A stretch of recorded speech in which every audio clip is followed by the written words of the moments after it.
제가 2000년대 초반에 부목사 시절에 서울 강서구에 위치한 교회를 섬겼던 적이 있습니다. 그 교회는 제가 섬기기 몇 년 전에 여의도에 있다가 옮겨온 교회였습니다. 그곳에서 제가 장년교구와 대학부와 청년부를 지도했었습니다. 몇천 명이 모이는 아주 큰 교회였죠. 거기서 대학부를 지도하던 어느 순간에 제가 대학부 내에 미묘하게 그룹이 나누어져 있다 하는 것을 알게 됐습니다. 대학생들이 제적은 한 6, 700명 이렇게 됐었고 출석은 한 200명, 한 300명 되던 그러한 대학부였습니다. 그런데 그 그룹 안에 미묘하게 좀 나눠져 있다 하는 것을 알게 된 거죠. 여의도에서부터 함께 신앙생활을 해왔던 그러한 학생들 그룹과 새로 강서로 와서 전도되어서 들어온 그러한 학생들 사이가 약간의 차이가 났던 것입니다. 어렸을 때부터 같이 믿음 생활을 해왔던 여의도 출신의 대학생들과 강서에서부터 믿음 생활을 새로 시작했던 그 대학생들 두 그룹이 잘 안 맞더라 하는 것입니다. 자기들끼리만 뭉치고 모이고 같이 놀고 하는 것들이 있었죠. 그래서 그 사이에 갈등이 있고 시기나 원망이 있는 모습을 보았습니다. 그것을 조정하는 것이 참 쉽지가 않았다 하는 그러한 경험이 있습니다. 그런데 이런 모습은 웬만큼 연조가 있는 교회들은 어느 정도 가지고 있는 문제로 우리는 볼 수가 있습니다. 개척 교인과 나중에 온 후발 교인 혹은 기존 멤버와 신규 멤버 혹은 목사 가까운 친위 그룹과 외곽 그룹 등등 이렇게 얘기들을 들어보면 이런저런 모습으로 교회 안에 이렇게 약간씩 나누어지는 그러한 모습들이 있다 하는 것입니다. 그런데 오늘 우리가 읽은 말씀에도 보면 오늘 이 본문에도 이와 유사한 모습이 초대교회 때도 이미 있었다 하는 것을 보게 됩니다. 박해와 교회의 내적 부패와 같은 이러한 어려운 여러 가지 문제들을 잘 극복하면서 달려오던 초대교회 안에 일어났던 또 다른 마귀의 시험이 여기에 등장하고 있는 것입니다. 이것이 무엇인가? 그리고 초대교회가 이것을 어떻게 극복했는가 하는 것을 앞으로 몇 주에 걸쳐서 이 본문 말씀을 가지고 한번 살펴보면서 여러분과 제가 도전과 은혜를 받게 되길 바랍니다. 먼저는 오늘 1절에 보면은 그때에라고 시작하고 있습니다. 그때의 제자가 더 많아졌는데 그럼 그때가 어떤 때를 말합니까? 그 앞에 사도행전 5장 마지막 절 5장 42절에서 설명하는 대로 사도들이 어떠한 위협과 도전에도 굴복하지 않고 날마다 나가서 열정적으로 예수가 그리스도입니다. 예수가 그리스도입니다. 예수가 메시아입니다. 라고 나가서 가르치고 전도하기를 쉬지 않던 때를 말하는 것입니다. 이러한 사도들의 사역을 통해서 교회 안에 제자들의 수가 많이 늘어난 바로 그때를 말하는 거죠. 그래서 여러분들이 잘 아시는 대로 예수께서 돌아가신 때가 주후 한 30년 정도 됩니다. 예수님이 태어난 때는 주전 한 4년 정도로 보고 예수께서 돌아가신 시점을 주후 학자들이 30년 정도로 봅니다. 그럼 그때 성령 강림의 역사가 나타났죠. 이때가 사도행전 2장입니다. 사도행전 2장이 주후 이제 30년이 되는 거죠.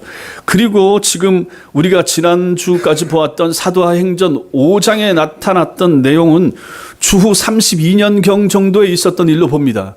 그리고 성경학자들은 오늘 여기 6장은 주후 33년의 사건으로 그렇게 봅니다. 그러니까 성령이 임하고 나서 한 3년 정도 시간이 흘렀습니다. 지난주에 보았던 우리 사도들이 매를 맞고 혼났음에도 위협을 당했음에도 불구하고 밖에 나가서 열심히 예수가 그리스도십니다. 예수가 그리스도입니다. 라고 열심히 복음을 전하면서 한 6개월, 1년 시간이 흐른 걸로 본다 하는 것입니다. 그래서 그 전도로 말미암아 많은 사람들이 교회로 들어온 거죠. 3,000명이 들어오고 그 숫자가 5,000명이 되고 해서 많이 늘었습니다. 그래서 성경학자들은 지금 이 시점은 성령 강림 후에 3년이 흐르고 복음을 전해서 숫자가 많이 늘어난 이 시점에 성도를 적게 보는 사람은 한 10,000명, 초대교회 성도가 많이 잡으면 20,000명에서 25,000명 정도 됐던 시점으로 성경학자들을 본다 하는 것입니다. 그것이 바로 지금의 시점입니다. 그때가. 그러니까 얼마나 많이 늘었습니까? 얼마나 폭발적으로 교회가 성장했습니까? 3년 만에 교인이 2만 명이 되고 2만 5천 명이 됐다는 것입니다. 굉장히 많이 는 거죠. 이렇게 초대교회가 폭발적으로 성장하자 마귀가 이제 다른 모습으로 교회를 공격하기 시작하고 있는 거죠. 앞에서 보았던 사도행전 4장과 5장에서 교회를 핍박하는 것을 통해서 어렵게 만들고 아나니아와 삽비라의 경우처럼 교회 내부에서 부패하는 방법을 썼던, 그래서 그걸 통해서 교회를 흔들어 보려고 했던 마귀가 그 뜻을 이루지 못했습니다. 그러자 이번에는 다른 방법을 쓰는 거죠. 성도들 사이의 갈등이라고 하는 것을 통해서 교회를 또 흔들려고 하는 마귀의 모습을 우리는 여기서 보는 것입니다. 그것이 오늘 1절에 보면 원망이라고 하는 단어로 나타납니다. 원망하니 맨 마지막에 나타나고 있죠. 이 원망이라고 하는 거 투덜대는 거죠. 불평하는 거죠. 구약의 이스라엘 백성들이 광야에서 종종 그들의 지도자 모세를 향하여 그리고 하나님을 향하여 원망했을 때 쓰였던 단어가 바로 이 단어인 것입니다. 똑같은 거죠. 사단은 교회 조직 내에 있는 이 구성원들의 투덜거림과 불평을 통해서 교회를 위기로 몰아넣으려 한 것입니다. 그러므로 여러분과 저도 이것을 조심해야 됩니다. 교회가 처음 생겼을 때 2000년 전에도 사단이 이 일을 통해서 교회를 가르려고 했다 그러면 오늘날은 어떻겠습니까? 당연히 이러한 모습이 여전히 있을 때도 있다라고 봐야 되는 거죠. 교회 내에서 지도자나 일 맡은 사람들에 대한 원망이 충분히 있을 수 있습니다. 대표적으로 우리는 어떤 경우에 내가 어떤 의견을 냈을 때나 내가 어떤 회의에서 어떤 안건을 냈을 때 그것이 받아들여지지 않을 때 좀 마음이 상할 수 있습니다. 또한 다른 사람에게 내가 인정받지 못한다고 생각할 때 그것이 내 마음속에 원망이나 불평으로 생길 수가 있습니다. 혹은 내가 이 교회 안에서나 어떤 경우에 누려야 될 어떤 혜택이나 권리가 박탈되거나 빼앗기게 될 때도 사람 마음속에 누구든지 원망이나 불평이 충분히 생길 수 있습니다. 누구든지 마찬가지입니다. 공동체 생활에서 불평이나 원망이 전혀 없을 수 없습니다. 그러나 그러한 일이 일어났을 때가 중요합니다. 이것을 어떻게 처리할 것인가, 어떻게 대처할 것인가, 그 위기를 어떻게 극복할 것인가, 이것이 중요한 것입니다. 우리 교회도 마찬가지입니다. 우리 교회도 이런 일이 없으란 보장이 없죠. 전부 다 좋고 늘 행복하고 늘 은혜 충만하고 그럴 수는 없습니다. 저에 대해서도 마찬가지고 다른 성도들에 대해서도 마찬가지고 원망이나 불평이 있을 수 있습니다. 그러나 그것을 어떻게 다루는가, 어떻게 그것을 극복하고 처리할 것인가, 이게 중요하다 하는 것이죠. 이것에 대한 답을 오늘 말씀이 우리에게 주고 있는 것입니다. 헬라파 유대인들이 자기의 과부들이 매일의 구제에 빠짐으로 히브리파 사람을 원망했다, 이렇게 말씀하고 있습니다. 여기에 헬라파 유대인과 히브리파 유대인이 등장하고 있습니다. 초대교회를 이루고 있던 유대인들이 모두 유대인으로 불린다라고 해서 다 같은 유대인은 아니었습니다. 자, 여러분, 이래서 성경에 대한 배경 지식이 중요합니다. 특히 이렇게 초대교회 같은 경우에 있어서는 이러한 사전 지식이 필요합니다. 그래서 좀 아셔야 됩니다. 잘 아시는 것처럼 다윗 왕 때 나라가 하나였죠. 나라가 하나였습니다. 다윗 왕 때 하나였던 왕국이 솔로몬 왕을 거쳐서 르호보암 왕과 여로보암 왕으로 그때 이제 나라가 남유다와 북이스라엘로 갈라지게 됩니다. 그렇게 좀 내려가다가 그 이후에 북왕조 이스라엘이 주전 722년에 아수르에 의해서 멸망당하게 됩니다. 한 130여 년 더 지속되던 남왕조 유다는 바벨론 제국에 의해서 주전 586년에 멸망을 당합니다. 자, 그때 많은 유대인들이 정복자들인 아수르와 바벨론에 의해서 포로로 잡혀가게 됩니다. 전쟁에서 이기면 이긴 나라, 그 나라 사람들 중에서 똑똑한 사람들이나 기술 좋은 사람들이나 잡아가지 않습니까? 일본에 졌을 때 일본 사람들이 우리나라 손기술 좋은 사람, 도자기 잘 만드는 사람 데리고 일본으로 데려가고, 또 청나라가 쳐들어왔을 때 여자들 잡아가고 뭐 젊은 사람들 잡아가고, 항상 그건 이긴 나라의 특권이 되는 거죠. 그랬던 것처럼 아수르가 이겼을 때 북왕조 이스라엘 사람들 잡아갔습니다. 바벨론 왕이 3번, 4번에 걸쳐서 쳐들어와서 바벨론에서 이스라엘에서 남왕조 유다에서 똑똑했던 사람들 그때 많이 잡아갔죠. 잡아가서 이 사람들이 이제 흩어져서 아수르와 바벨론 여러 지역에 흩어져서 살게 됐습니다. 또 혹은 이때 이 어려움을 피해서 자발적으로 또 해외로 나갔던 사람들도 있을 수 있고, 그렇게 바벨론으로 잡혀갔던 사람 중에 돌아온 사람도 있지만 에스더나 그 후예들처럼 돌아오지 못한 사람들도 있고, 다니엘도 마찬가지고, 느헤미야나 에스라 같은 사람은 돌아왔지만 돌아오지 못한 사람들도 많이 있었다 하는 얘기입니다. 이렇게 그 당시에 세계 각처로 흩어진 사람들을 디아스포라 이렇게 부릅니다. 흩어진 유대인들, 디아스포라 이렇게 부르는 거죠. 이처럼 해외에 흩어져서 정착하고 살던 유대인들이 주전 300년 경부터는 그 당시에 그 당시에 공용어로 사용되는 헬라어, 그리스가 세계를 이미 그때 이제 통치했었고, 그 다음에 이제 로마가 점령을 했었는데, 그리스가 세계를 잡고 있을 때 이 헬라어가 전 세계 그리스어가 퍼져 있었죠. 이것을 주전 3세기 정도에 흩어졌던 그 근동에 있는 모든 사람들이 그 언어를 쓰니까 흩어진 유대인들 디아스포라도 그 언어를 쓰게 됐다 하는 것입니다. 반면에 이스라엘이 멸망당함에도 불구하고 이스라엘을 떠나지 않았던, 또 떠날 수 없었던 이 유대인 자손들은 계속해서 그 땅에 있으면서 그들의 고유 언어인 히브리어를 쓰게 됐죠. 혹은 히브리어하고 많이 닮은 아람어를 쓰고 있었습니다. 오히려 히브리어는 제사 지낼 때나 예배 의식에 많이 사용됐고, 일반 평민들의 평상시 삶에서는 아람어가 더 많이 사용됐다, 이렇게 성경학자들은 말합니다. 자, 그런데 해외에 살던 이러한 흩어진 디아스포라들 가운데 이스라엘로 돌아오는 사람들이 있습니다. 오순절 성령 강림의 때에 절기가 되면 이스라엘 백성들이 성전 있는 곳으로 와서 하나님 앞에 절기를 지키고 돌아가지 않습니까? 왔던 사람들 중에 안 돌아간 사람들이 있는 거예요. 또 오순절에 왔던 사람들이 은혜 받아 거기에 정착한 사람들이 있게 됩니다. 해외에 나가서 살던 흩어진 디아스포라가 자기 고국으로 돌아온 거죠. 지금도 이스라엘에 600만 유대인들이 있고, 전 세계에 600만 정도 흩어진 디아스포라가 있다고 합니다. 마찬가지로 그 당시에도 그렇게 흩어진 사람들 중에 돌아와서 살고자 이스라엘로 돌아온 사람들이 있다 하는 얘기죠. 자, 이 사람들이 들어와서 그 지역에서 같이 살게 된 것입니다. 그러다가 이 사람들이 교회 안에 같이 들어오게 된 거죠. 그러면 교회 안에 두 그룹이 생깁니다.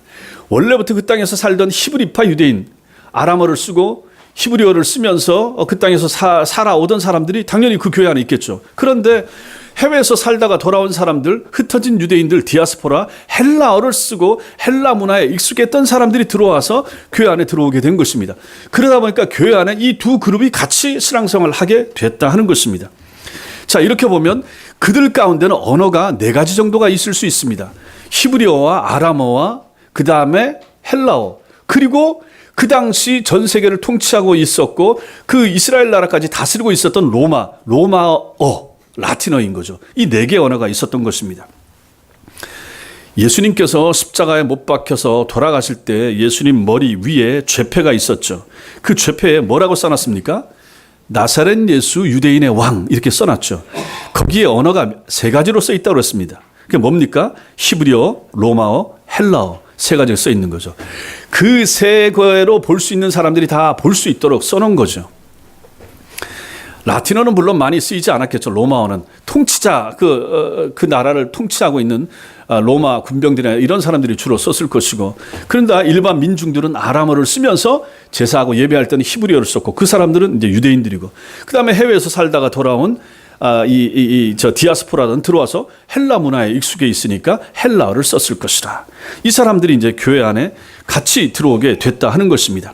그래서 이렇게 해외에서 돌아온 헬라어와 헬라 문화에 익숙한 신자들과 유대 땅에서 태어나고 자라고 생활해온 히브리파 신자들 사이에 갈등이 생기는 것은 당연히 그럴 수밖에 없다라고 우리는 충분히 생각할 수 있는 것입니다. 이것을 배경으로 해서 오늘 이 말씀이 기록되고 있는 것입니다. 오늘 1절 말씀은 그래서 이 두 그룹 사이에 갈등이 시작됐다, 이렇게 말하고 있는 것입니다. 누가 더 숫자가 적겠습니까? 당연히 해외에서 들어온 사람들이 숫자가 적겠죠. 저기 저 안산에 가면 조선족들이 많이 살잖아요. 거기 가면 그분들만을 위한 교회도 있지만은 그 근처에 교회들이 전도하면 우리 한국 사람들 많이 있고, 그다음에 중국계 조선족이나 이런 사람들도 들어와서 같이 신앙생활을 하고 있겠죠. 그럼 당연히 우리나라 사람이 많고 중국계 조선족이나 이런 사람들은 적겠죠. 그것처럼 그 당시에 초대교회 안에 이 두 그룹이 있었다 하는 것입니다. 소수인 헬라파 유대인과 다수인 히브리파 유대인들이 같이 있었는데 그들 사이에 원망이, 갈등이 생겼다 하는 것입니다. 그 이유가 무엇인가? 무엇 때문에 이런 문제가 생겼는가? 교회에서 행하는 매일의 구제의 대상에서 히브리파 유대인들의 과부들이 거기서 누락되면서 빠지면서 이 문제가 생기게 된 것입니다. 그래서 보면 헬라파 유대인들이 자기의 과부들이 매일의 구제에 빠짐으로 이 빠진다고 하는 것이 누락된다는 얘기입니다. 제외된다는 얘기예요. 그 일에 막 깊이 빠져서 몰두하고 이 빠지는 것이 아니고 당연히 받아야 될 구제, 도움, 교회에서 어려운 사람들 돕는 것, 거기서 이 사람들이 제외됐다 하는 얘기입니다. 그래서 이것이 문제가 생기게 되는 거죠. 특히 초대교회에는 어떻습니까? 비교적 넉넉한 사람들의 헌금, 그들이 땅 팔아 바치고 이런 걸 가지고 어려운 사람들을 구제하고 이렇게 지냈던 그러한 교회 아닙니까? 특히 생계 유지가 힘들었던 과부들이 그 매일의 구제의 주요 대상이었던 것입니다. 남편도 없고 자식도 없고 그래서 혼자 살고 어려운 사람들. 근데 이 사람들은 지금 예수 믿는다고 하고 교회 안에 들어와 있습니다. 유대 사회에서부터 완전히 배척된 사람들입니다. 기독교 안에 들어와 있고 예수를 믿는 것 때문에 유대 사회로부터는 완전히 왕따당하고 전혀 도움을 기대할 수 없는 사람들이 교회 안에 들어왔기에 당연히 교회에서는 그들을 책임져 줘야 되는 거죠. 그래서 이제 과부들이 주요 대상이었다 하는 것입니다. 이러한 구제는 의지할 데 없는 과부들을 돌아보라라는 하나님의 명령에 따라서 유대인들이 구약시대부터 지켜온 좋은 전통이었던 것입니다. 그런데 이렇게 과부들을 돌보는 이러한 사역 가운데 유독 해외에서 돌아온 헬라파 유대인 과부들이 이 구제에서 조금씩 소외당하기 시작한 것입니다. 제외되게 되었다 하는 것입니다. 달리 말하면 초대교회의 구제와 봉사는 가난한 그리고 숫자가 더 많은 히브리파 유대인들을 중심으로 제공되었고 그로 인해서 상대적인 소수인 헬라파 유대인들이 이 히브리파 유대인들을 향해서 마음의 원망과 불평이 생기게 됐다 하는 것입니다. 헬라파 과부들의 구제를 담당하는 히브리파 유대인들에 의해서 이 매일매일 줘야 되고 먹을 것과 생필품과 이런 걸 줘야 되는데 그것을 못 받게 된 헬라파 유대인들 속에서 과부들 가운데서 마음의 불평이 원망이 생겼다 하는 것입니다. 근데 이것이 한두 번 그런 게 아니라 계속 이러다 보니까 이게 이제 원망과 불평으로 나오게 되는 거죠. 성경학자들은 당시 초대교회가 서로의 물건을 아낌없이 나눠 쓰는 분위기였기 때문에 일부러 빼려고 일부러 그렇게 했다라고는 생각하지 않습니다. 사람이 갑자기 많아지고 일이 많아지고 하다 보니까 일이 서툴렀고 실수가 생겼던 것입니다. 근데 이 일을 주로 누가 주관했는가? 사도들이 한 거죠. 12명의 사도들이 이걸 다 처음부터 맡아서 했던 거죠. 그리고 또 그 ESV 영어 성경 주석에 보면 뭐라고 나오냐면 그 당시에 헬라어를 사용하던 헬라파 유대인과 히브리어를 사용하던 히브리파 유대인들 사이에 언어적 장벽도 좀 있었다 이렇게 말하고 있습니다. 말이 잘 안 통하는 것이 있는 거죠. 히브리어를 사용하고 히브리파에 속해 있던 사람들이 구제하고 어려운 것을 나눠주고 하는데 헬라파 사람들이 말이 언어 소통이 잘 안 될 수가 있었던 것입니다. 그러다 보니까 헬라파 과부들의 필요를 충족시켜 못해주는 소통이 원활하지 못해서 그런 일이 발생하기도 했다. 이런 것도 충분히 생각할 수가 있는 것입니다. 어쨌든 이렇게 그러한 매일의 구제에서 누락되는 일의 반복은 헬라파 유대인들의 마음을 상하게 만들었고 그것이 입에서 원망으로 나오고 말았던 것입니다. 사실 당시 초대교회는 사도들이 감옥에 갇히고 채찍들을 당하고 위협당하는 그런 분위기에서 이 교회가 유지되고 성장해 가지 않았습니까?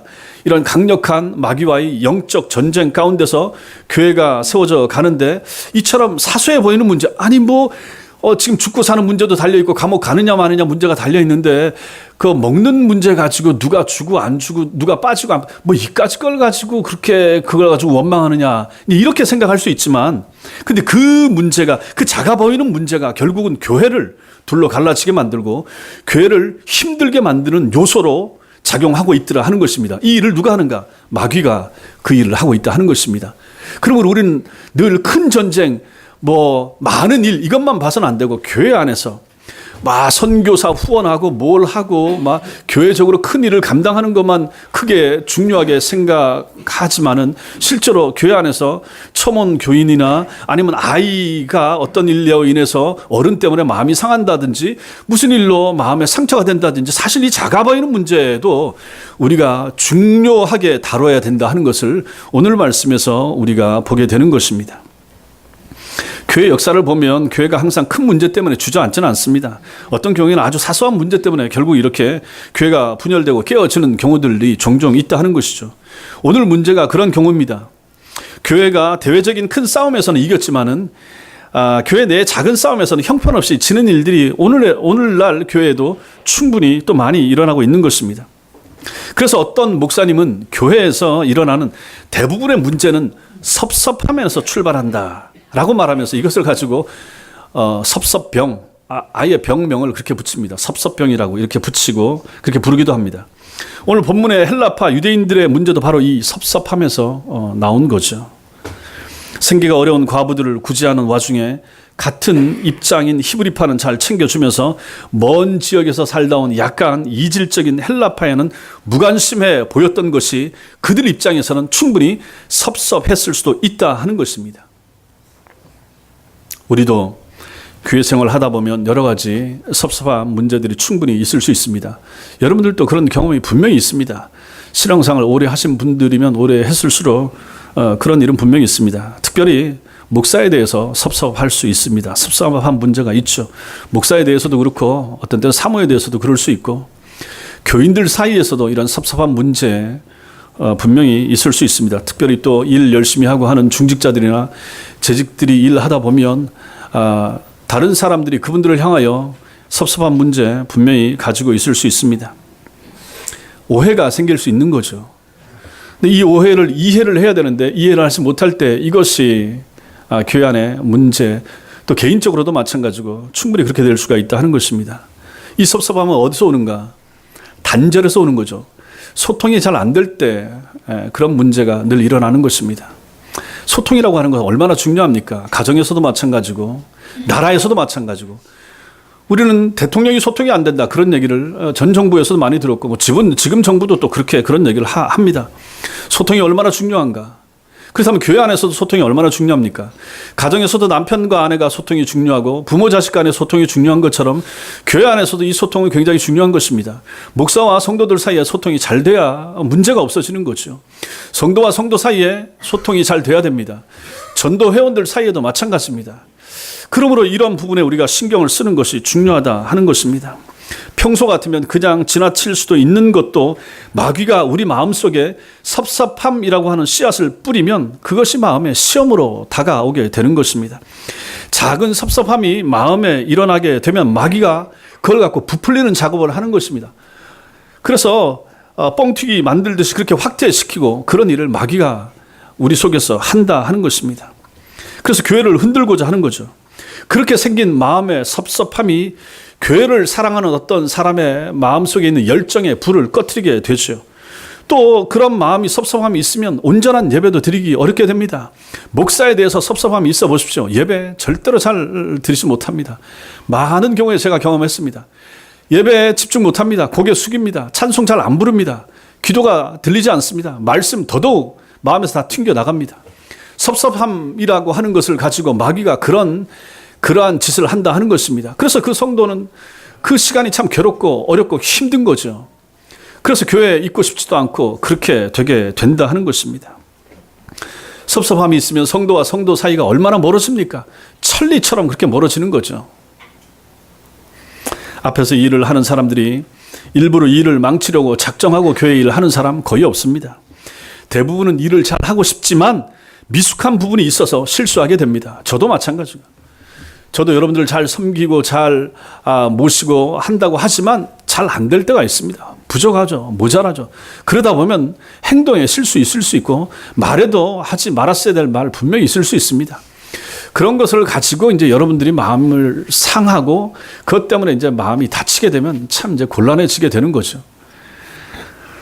그러므로 이런 문제들이 생길 때 누군가를 원망하거나 대적하지 않도록 하셔야 됩니다.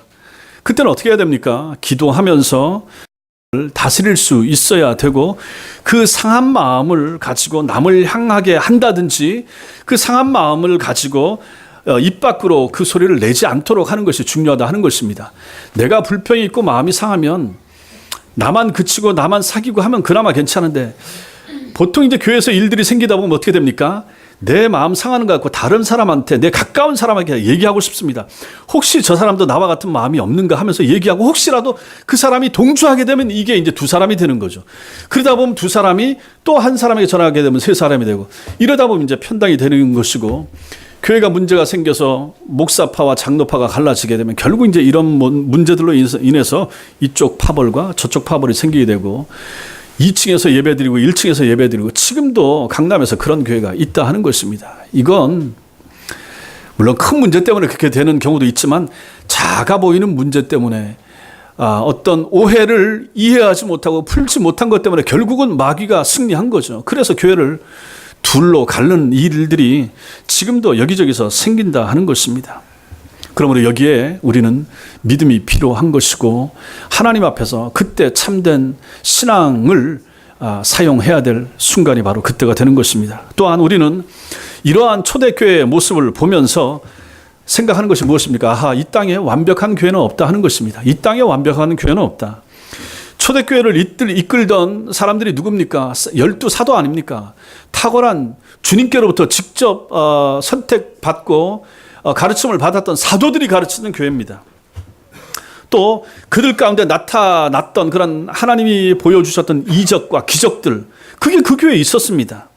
성령의 은혜 안에서 이 나눔과 교제, 네 거 내 거 없이 얼마나 잘 나누어 주면서 복된 그러한 신앙생활, 믿음생활을 하던 교회가 그 예루살렘 초대교회 아닙니까? 그런데 그러한 교회도, 그러한 초대교회도 오늘 같은 문제가 생기더라 하는 것입니다. 자기 먹을 것을 못 받게 되니까, 자기 매일의 구제에서 빠지게 되니까 그 믿음이 있다고 하고 그 은혜를 체험하고 그 하나님의 은총 가운데 살고 있고 그렇게 열심히 기도하던 사람들 마음에도 이런 불평과 원망이 생기게 되고 이것이 이제 교회를 흔드는 요소가 되더라 하는 것입니다. 이처럼 이 땅에는 완벽한 교회 없습니다. 지금까지도 없었고 앞으로도 예수님 재림할 때까지 이 땅에 완벽한 교회 없습니다. 모든 교회는 나름대로의 문제나 다 약점 다 가지고 있습니다. 크면 큰 대로, 작으면 작은 대로 굉장히 좋고 잘하는 부분도 있지만 잘 못하고 연약한 점, 약점 다 있다 하는 얘기입니다. 그런데 그 문제가, 그 약점이 내가 신앙생활을 그곳에서 계속하지 못할 정도의 심각한 문제가 아니라면 우리가 속한 교회를 아끼고 사랑해야 됩니다. 그리고 그 약점의 보완을 위해서 내가 할 수 있는 것이 무엇인가를 생각하는, 찾을 수 있는 성도가 되어야 된다 하는 것입니다. 그것이 참된 성도의 모습인 거죠. 그것이 나를 향한 하나님의 뜻이고 교회의 머리가 되시는 예수님 마음에 딱 맞는 합한 행동이 된다 하는 것입니다. 그러므로 저도 마찬가지고 여러분도 마찬가지고 이런 부분에서 잘 생각하셔야 된다 하는 것입니다. 우리 교회도 부족하고 모자란 거 있고 충분히 굉장히 좋은 교회 절대로 아니라고 생각합니다. 좋고 바람직한 교회로 달려가려고 노력하는 교회죠. 그러므로 여러분과 저도 이러한 문제가 혹시 생겼을 때 내가 할 수 있는 것이 무엇인가? 내가 이 교회의 약점을 커버하기 위해서 내가 할 일이 무엇인가? 내가 무엇을 하면 하나님이 좋아하실까? 내가 어떤 모습으로 이 문제에 대처하면 교회의 덕이 되고 하나님의 영광이 될 것인가를 생각할 수 있는 그런 믿음 있는 성도들 다 되시기 바랍니다. 오늘 2절 말씀 같이 읽겠습니다. 2절 말씀 같이 읽겠습니다. 시작. 12사도가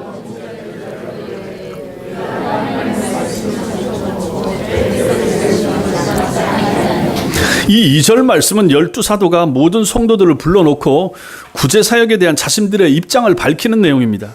사도들은 당시 목회적 사역은 물론이고 행정적인 문제도 다루어야 됐고 구제 사역까지 맡아서 했던 것입니다. 그러다 보니까 언어적으로 소통이 충분히 원활하지 못한 이런 헬라파 과부들을 세밀하게 돌보지 못할 수 있고 그 일이 반복되다 보니까 이것이 불평과 원망으로 이어지게 된 것입니다. 그래서 이제 사도들이 이러한 원망에 대한 소리를 듣고 이런 불평이 나오는 것을 듣고 나서 이들이 보인 반응, 이러니까 이분들이 사도들인 거예요. 우리가 하나님의 말씀을 제쳐놓고 접대를 일삼는 것이 마땅치 않다라고 결론을 내린 것입니다. 여기서 보세요. 말씀을 제쳐놓고, 여기 제쳐놓다라고 하는 것은 뒤로 미루어 두다, 제쳐서 소홀히 하다, 그런 뜻입니다. 예수는 그리스도라고 날마다 성전에 있든지 집에 있든지 공적으로나 개인적으로나 복음을 전하고 말씀을 꾸준히 가르치던 사도들이 어느 순간인가 그 일을 소홀히 하게 됐다 하는 것입니다. 성령의 역사로 3,000여 명이 모이고 5,000명이 모이고 2만 명까지 성장하는 그러한 교회. 그래서 사람이 많이 차게 됐습니다. 이들의 필요를 채워주고 경제적인 어려움을 해결해 주려다가 보니까 기도하는 생활, 기도하는 시간이 좀 부족하게 되었고 말씀을 연구해서 가르치는 시간이 당연히 적어질 수밖에 없었던 것입니다.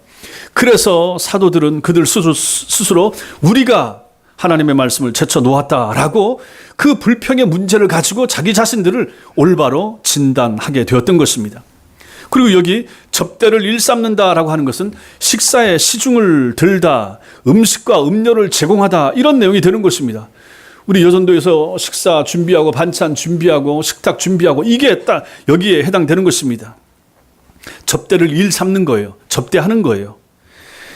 이것을 통해서 볼 때 앞에서 말씀드렸지만 이 7 집사를 세우기 전까지는 사도들이 말씀 사역도 하고 구제나 접대 사역, 가난한 사람 돌보는 사역, 또 어려운 사람에게 챙겨서 돈이라든지 물질 챙겨주는 사역, 이걸 전부 다 그 2만 명 정도 되는 성도들을 12명의 사도가 이 일을 감당했다 생각해 보십시오.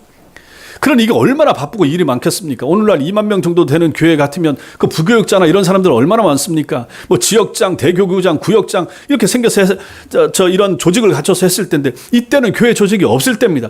12명의 사도가 복음을 전하면서 3년 동안 말씀 전하고 기도하고 말씀 전하고 기도하고 있는데 성도들이 몰려오고 많이 생기고 거기서 어려운 사람들, 가난한 사람들 챙겨줘야 되고 과부들 못 먹으니까 먹을 거 있는 거 갖다 줘야 되고 못 입으니까 입을 것도 챙겨다 갖다 줘야 되고 이 일을 다 사도들이 했다. 그러니 당연히 기도 시간이 줄어들고 말씀 연구하고 말씀 전하는 시간이 부족해지는 것은 뭐 어쩔 수 없는 일이 되는 거죠. 근데 이 일이 잘못됐다 하는 것을 이제 이 사도들이 깨달았다 하는 것입니다. 성도들을 위해서 그런 일을 하는 것도 중요하지만 사도들 자신들이 그런 일에 얽매여 있으면 하나님의 말씀을 전하는 본질적으로 자기들이 감당해야 될 이 일을 못하게 된다 하는 것을 깨닫게 된 것입니다. 그래서 이 일을 해결하기 위한 방안을 마련했는데 그 방안이 바로 3절과 4절이 되는 것입니다. 이 부분은 우리가 다음 주에 보겠지만은 그래서 성도들 가운데 합당한 사람 7명을 세워서 그들로 하여금 사도들이 감당하던 이 구제와 접대의 일을 맡기고 사도들 자신들은 본래적으로 해야만 했던 기도하는 일과 말씀 전하는 일만 하겠다라고 하는 것입니다. 말씀과 기도 사역이 바로 사도들에게 주어진 우선되는 사역임을 깨달았으며 사도로서 자신들의 우선순위에 대한 바른 것을 이제 생각하게 된 것입니다. 그렇습니다. 이렇게 어떤 일이 발생했을 때 그에 대한 성경적인 바른 진단이 필요하고 중요합니다. 하던 일 멈추고 우선순위 제대로 됐는가? 내가 지금 이걸 잘 하고 있는가? 왜 이런 문제가 생겼지? 왜 이게 잘 안 되지? 하나님 앞에서 자신을 비춰보라 하는 얘기입니다. 하나님, 내가 뭘 잘못하고 있습니까? 묻는 게 중요한 거죠. 사도가 할 일과 나머지 제자들이 해도 될 일이 무엇인가를 그 사도들은 돌아본 것입니다. 사도들은 사도로서 자신들이 가장 중시해야 될 일을 이제 바로 보게 된 거죠. 여러분들은 어떻습니까? 더 중시할 것과 그렇지 않은 것을 잘 분별하면서 사십니까? 제쳐둬선 안 될 것을 혹시라도 제쳐두고 계시진 않습니까? 주일 성수, 이거 제쳐둘 수 없습니다.